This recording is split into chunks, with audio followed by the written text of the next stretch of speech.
ꯃꯌꯥꯝꯕꯨ ꯈꯨꯔꯨꯝꯖꯔꯤ ꯉꯁꯤ ꯑꯩꯅ ꯄꯨꯗꯨꯅ ꯂꯥꯛꯆꯔꯤꯕ ꯕ꯭ꯂꯣꯛ ꯑꯁꯤ ꯌꯥꯝꯅ ꯆꯝꯕ ꯂꯐꯨꯊꯔꯣꯒ ꯀꯣꯂꯤ ꯍꯋꯥꯏ ꯑꯁꯪꯕ ꯂꯐꯨꯊꯔꯣꯒ ꯕꯤꯟꯁꯀ ꯏꯔꯣꯝꯕꯅꯤ ꯀꯨꯀꯔ ꯑꯁꯤꯗ ꯃꯣꯔꯣꯛ ꯑꯇꯦꯛꯄ ꯍꯥꯞꯆꯤꯟꯈ꯭ꯔꯦ ꯂꯐꯨꯊꯔꯣ ꯃꯆꯥ ꯑꯃ ꯑꯗꯨꯒ ꯕꯤꯟꯁꯁꯦ ꯀꯣꯂꯤ ꯍꯋꯥꯏꯁꯦ ꯁꯨꯃꯥꯏꯅ ꯇꯧꯅ ꯀꯛꯑꯒ ꯑꯩ ꯍꯥꯞꯆꯤꯟꯖꯔꯦ ꯑꯗꯨꯒ ꯄ꯭ꯔꯦꯁꯔ ꯀꯨꯀꯔꯗ ꯁꯤꯇꯤ 4 ꯀꯥꯝꯕꯒꯤ ꯃꯇꯨꯡꯗ ꯑꯩꯅ ꯂꯧꯊꯖꯔꯦ ꯑꯁꯨꯃꯥꯏꯅ ꯑꯣꯏꯔꯦ ꯑꯁꯣꯝꯗꯅ ꯇꯩꯗ ꯑꯩꯅ ꯉꯥꯔꯤ ꯈꯔꯁꯨ ꯂꯧꯗꯨꯅ ꯉꯥꯔꯤ ꯃꯆꯥ 5ꯈꯛ ꯂꯧꯗꯨꯅ ꯔꯦꯗꯤ ꯇꯧꯅ ꯊꯝꯖꯔꯦ ꯂꯐꯨꯊꯔꯣꯁꯦ ꯑꯩꯅ ꯁꯨꯃꯥꯏꯅ ꯇꯧꯅ ꯁꯦꯝꯂꯒ ꯍꯥꯏꯗꯤ ꯑꯐꯨꯠꯄ ꯂꯐꯨꯊꯔꯣꯁꯦ ꯑꯗꯣ ꯃꯌꯥꯏꯒꯤ ꯃꯌꯣꯟꯁꯦ ꯈꯖꯤꯛ ꯈꯥꯕ ꯁꯨꯖꯥꯏ ꯍꯥꯏꯗꯨꯅ ꯃꯌꯥꯏꯒꯤ ꯃꯌꯣꯟꯁꯤꯡꯁꯦ ꯑꯩꯅ ꯁꯨꯃꯥꯏꯅ ꯇꯧꯅ ꯂꯧꯊꯣꯛꯆꯔꯦ ꯂꯧꯊꯣꯛꯆꯔꯒ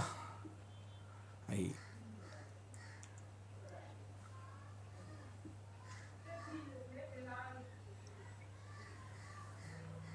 ꯇꯩꯗ ꯂꯩꯔꯤꯕ ꯉꯥꯔꯤ ꯑꯂꯧꯕꯁꯦ ꯍꯥꯞꯆꯜꯂꯒ ꯑꯩꯅ ꯏꯔꯣꯟꯖꯒꯅꯤ ꯑꯩꯒꯤ ꯚꯤꯗꯤꯑꯣꯒ꯭ꯔꯥꯐꯤꯁꯦ ꯌꯥꯝꯅ ꯑꯌꯥꯝꯕ ꯃꯇꯝꯗ ꯚꯔꯇꯤꯀꯦꯜ ꯑꯃꯁꯨꯡ ꯍꯣꯔꯥꯏꯖꯟꯇꯦꯜ ꯄꯣꯖꯤꯁꯟꯁꯦ ꯌꯥꯝꯅ ꯁꯣꯏ ꯑꯗꯨꯅ ꯉꯥꯛꯄꯤꯒꯅꯤ ꯐꯖꯅ ꯃꯇꯤꯛ ꯆꯥꯅ ꯐꯖꯅ ꯑꯩꯅ ꯚꯤꯗꯤꯑꯣꯒ꯭ꯔꯥꯐꯤꯁꯦ ꯎꯠꯄ ꯉꯝꯖꯗꯕꯒꯤꯗꯃꯛꯇ ꯑꯩꯒꯤ ꯕ꯭ꯂꯣꯛꯁꯦ ꯐꯖꯅ ꯁꯦꯝꯕ ꯉꯝꯖꯗꯕꯒꯤꯗꯃꯛꯇ ꯑꯗꯨꯕꯨ ꯃꯌꯥꯝꯅ ꯑꯩꯒꯤ ꯆꯦꯅꯦꯜ ꯑꯁꯤꯕꯨ ꯚ꯭ꯌꯨ ꯇꯧꯕꯤꯕ ꯑꯃꯁꯨꯡ ꯃꯌꯥꯝꯒꯤ ꯃꯃꯜ ꯂꯩꯔꯕ ꯀꯃꯦꯟꯁ ꯂꯥꯛꯄꯤꯕꯒꯤꯗꯃꯛꯇ ꯉꯝꯈꯩ ꯂꯩꯇꯅ ꯃꯌꯥꯝꯕꯨ ꯊꯥꯒꯠꯆꯔꯤ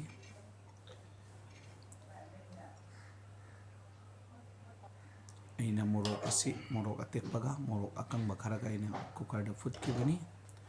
ꯑꯁꯤ ꯊꯨꯝ ꯍꯥꯞꯆꯜꯂꯦ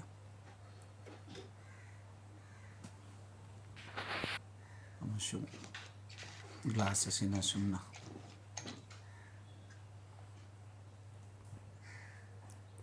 ꯏꯔꯣꯟꯕꯒꯤ ꯄ꯭ꯔꯣꯁꯦꯁꯁꯦ ꯇꯛꯈꯥꯏꯗꯅ ꯁꯨꯃꯥꯏꯅ ꯏꯔꯣꯟꯖꯔꯦ ꯃꯑꯣꯡ ꯑꯁꯨꯝꯅ ꯑꯣꯏꯔꯦ ꯍꯧꯖꯤꯛ ꯃꯣꯔꯣꯛ ꯑꯀꯪꯕ ꯃꯔꯨ ꯊꯣꯛꯈꯤꯕꯒꯤ ꯃꯇꯨꯡꯗ ꯑꯀꯪꯕ ꯂꯩꯍꯧꯔꯤꯕꯁꯤꯡꯁꯦ ꯁꯨꯃꯥꯏꯅ ꯇꯧꯅ ꯂꯧꯊꯣꯛꯆꯔꯤ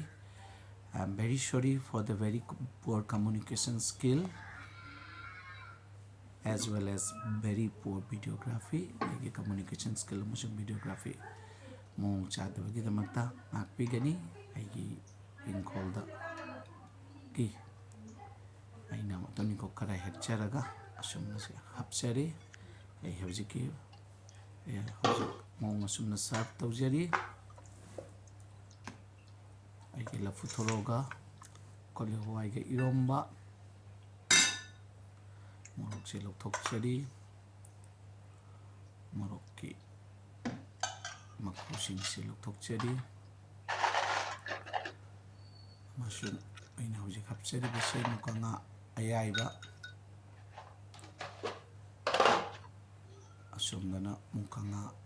ꯑꯉꯧꯕ ꯈꯔ ꯚꯥꯖꯤ ꯌꯦꯔꯨꯝ 2ꯈꯛ ꯁꯨꯃꯥꯏꯅ ꯇꯪꯈꯥꯏ ꯈꯥꯏꯔꯒ